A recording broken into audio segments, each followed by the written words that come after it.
Hello, and welcome to World of Warbirds. I'm Brian Pierce. Hello, Warbirders. Alexander Sergeyevich Yakolev was born in 1906 in Moscow. Attended the Zhukovsky Air Force Military Engineering Academy, and his own aviation design organization, the Yakolev Design Bureau, was established in 1932.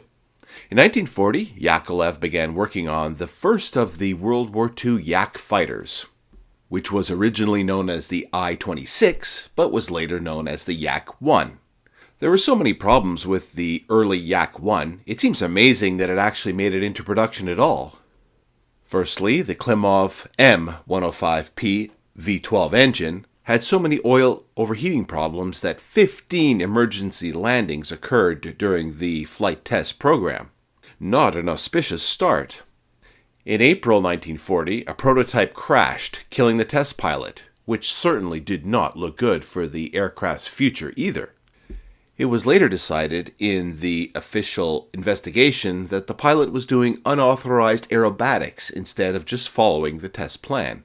This declaration of test pilot error kept the aircraft in the running, but just barely. The oil overheating problems continued, as well as the aircraft was becoming 900 pounds overweight from its original plans and specifications. The aircraft was still in the middle of fixing severe teething problems in 1941 when Operation Barbarossa crashed into Russia. Although there were other Russian fighter aircraft being designed, the Yak-1 was lucky enough to be slightly ahead of the others in its evolution. So efforts were concentrated in getting it into production. It probably helped that Yakolev was also favored by Joseph Stalin. But still, building the Yak-1 was a nightmare. Firstly, the aircraft was basically being tested and redesigned again and again as they were trying to ramp up production. There were about 15,000 design changes of all types being made to the aircraft even as they tried to build as many of them as possible.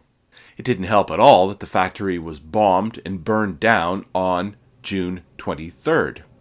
Amazingly, production resumed in the ruins less than a week later.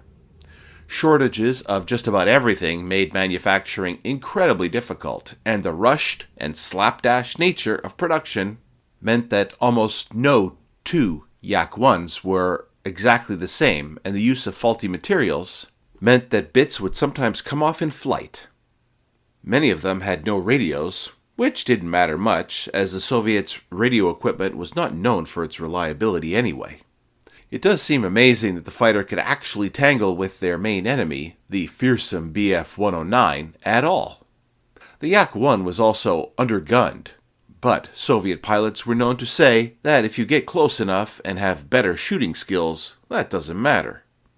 Amazingly, Yakolev built almost 9,000 of the type. Now, some warbird naming conventions are confusing. However, with the Yak, it has been brought to truly epic proportions. You would think that the eventual replacement for the Yak-1 would be the Yak-2, right? No. The story is much better than that. First, at some point a team from Yakolev was split off in order to make a training version for the Yak-1. This was known as the Uchevno-Trenovichny Istrebel, or UTI, an acronym for training aircraft. However, along with designing and building the dual training aircraft that you would expect, they seemingly accidentally produced another single-seat fighter. They left the rear seat with no controls for high-speed courier duties or extra gear or whatever. Did they name this one the Yak-2? No, it was the Yak-7. Was Alexander Yakolev upset when he heard about what his breakaway team had done? It seems not. The new aircraft was good, and they ended up building over 6,000 of them. So what was the Yak-2 anyway? Well, it was a twin-engine bomber, not a fighter at all, and we are not going to talk about it here. When they wanted to update the Yak-7, of course they named it the Yak-9. The designation of Yak-8 was already taken, being a twin-engine transport. And we're not going to talk about this one here either. Now, the Yak-7 had already been an improvement on the Yak-1. It was known to be simpler, tougher, and generally better than its predecessor. It had tighter tolerances with more refinements, such as the tail wheel being retractable. Everything fit better together, and the crews liked it. So, to replace it, Yakolev had to come up with something really good. The result was the Yak-9. The Yak-9 allowed the pilot great visibility from its all-round vision canopy and lowered rear fuselage, like the P-51 or one of the later Spitfires. Lighter, all-metal duraluminum construction allowed the new fighter to carry more fuel and armament. It was maneuverable, easy to control, and fast at low to medium altitudes. In 1942, it was the right machine at the right time to allow the Soviets to claw back air superiority from the Luftwaffe's Focke-Wulf FW-190s and Messerschmitt Bf-109 Gustavs. It was a very versatile aircraft with variants meant for anti-tank and long-range escort roles. There was even a light bomber model with an internal bomb bay just behind the pilot. Even so, it was very maneuverable, and German pilots were known to avoid getting into a scrap with it.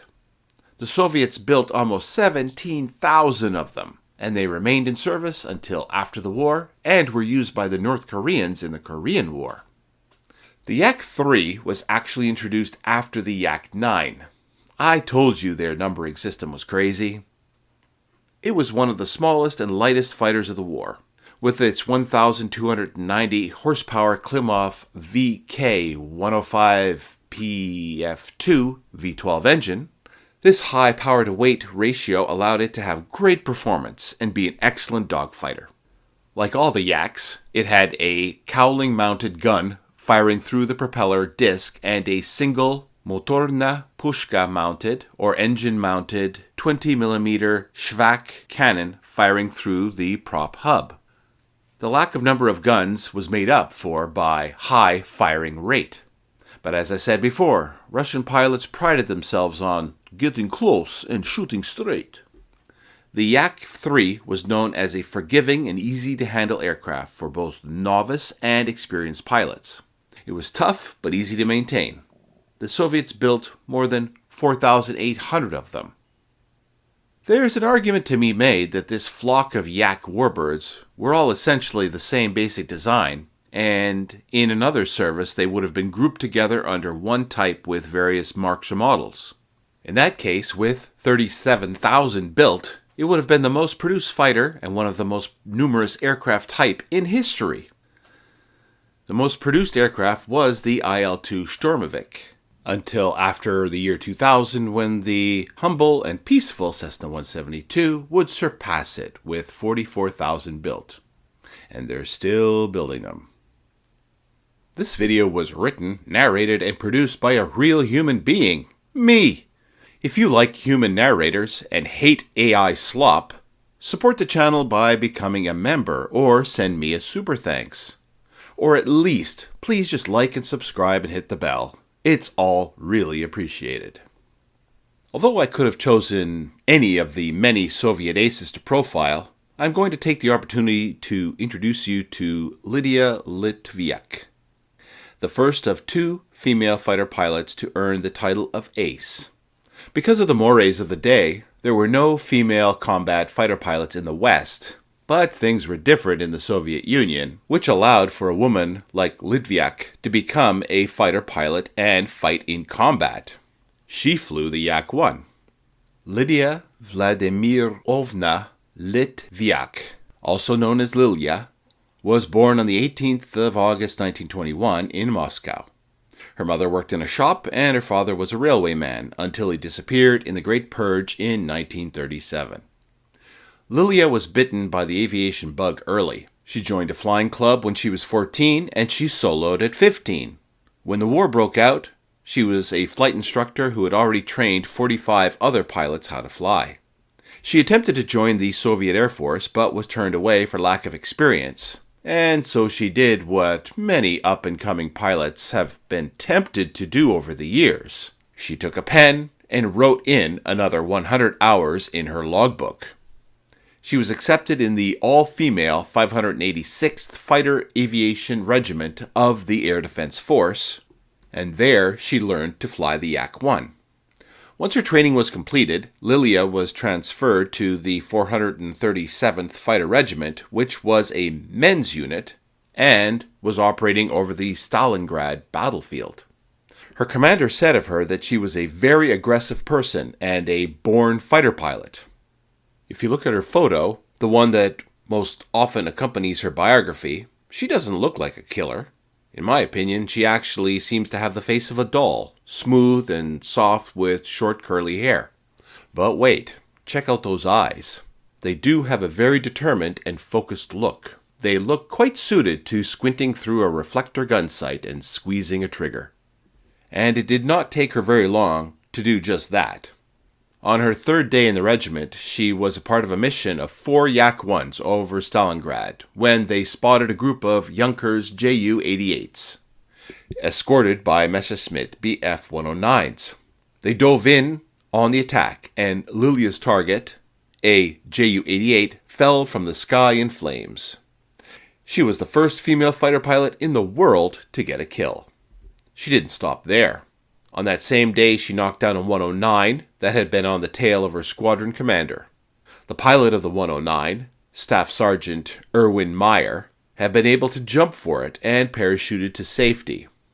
When he was captured by Soviet soldiers, he asked if it would be possible to meet the pilot who had shot him down. When he met Lilia, he thought they were making fun of him. However, once she started describing their dogfight in exquisite detail, he knew it was true. One day in March, she and 5 other Yak-1s jumped a dozen Ju-88s. Lilia knocked down a Junkers, but then was herself bounced by a Bf-109 and was wounded in the encounter. She managed to land while suffering in severe pain and losing a lot of blood. After recovering, she began flying again, often as the trusted wingman of Captain Alexei Solomatin, who was a Soviet ace with 39 kills to his credit. On May 21, his aircraft augured into the ground, and he was killed in full view of the whole regiment. Lilia was devastated by the crash and admitted to her mother in a letter that she had been in love with Alexei. She didn't stop fighting, though. In fact, her mechanic, Senior Sergeant Ina Pasportnikova, said later that Lilia only wanted to fly combat missions after that. On August 1st, 1943, she was escorting a formation of IL-2s. It was her 4th sortie on that day, and they were jumped by a group of 109s. Lilia's Yak-1 was last seen being pursued by as many as 8 109s, and she did not return to base. She was 21 years old. Several old cultures describe a place where warriors go after death. It is compelling to think of Lilia and Alexei there together, once again flying their Yak-1s, soaring over the Elysian Fields or Valhalla. I haven't been able to identify any surviving flying Yak-1s, 7s, or 9s, although there are some examples in museums, and I'm open to be proven wrong if anyone lets me know. The Seattle Museum of Flight has a beautiful example of a Yak-9U, which is one of the only 4 original aircraft known to exist, and the only original Yak-9 on display in the West. The Southern California wing of the Commemorative Air Force has a beautiful flying Yak-3. It is a replica, however it was built on the same assembly line using the same jigs as the 1940s aircraft, but in the 1990s. So what would you call that? An authentic replica? Its original Klimov engine has been replaced with an easier-to-source and maintain Allison V1710. It has been painted in the livery of Captain Marcel Aubert of the Normandie-Niemen Free French Squadron, which fought in Russia. He flew the Yak-3 in 1943 to 1944 with this paint scheme. Another one of these Yak-3s is Full Noise in Omaka, Blenheim, New Zealand. You can actually go for 20 to 45-minute joyrides in her. If anyone has experienced this, please let me know how it was. Any more Russian warbirds that I should be looking at? Let me know. Until next time.